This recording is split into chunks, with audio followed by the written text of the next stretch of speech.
Frederick Douglass, born Frederick Augustus in Washington Bailey, circa February 1817 or 1818 to February 20, 1895, was an African-American social reformer, abolitionist, orator, writer, and statesman. After escaping from slavery in Maryland, he became a national leader of the abolitionist movement in Massachusetts and New York, becoming famous for his oratory and incisive anti-slavery writings.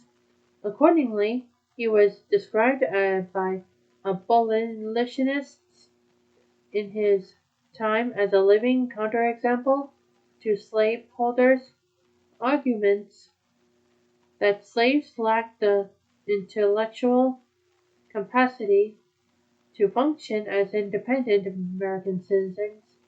Likewise, Northerners at the time found it hard to believe that such a great orator had once been slave. Douglass wrote 3 autobiographies describing his experiences as a slave in his narrative of the life of Frederick Douglass, an American slave, in 1845, which became a bestseller and was influential in promoting the cause of abolition, as was his second book, My Bondage and My Freedom, 1855. Following the Civil War, Douglass was active campaigner for the rights of freed slaves and wrote his last autobiography, Life and Time of Frederick Douglass, first published in 1881 and revised in 1892. 3 years before his death. The book covers events both during and after the Civil War. Douglass also actively supported women's suffrage and held several public offices. Without his permission, Douglass became the first African American nominated for Vice President of the United States.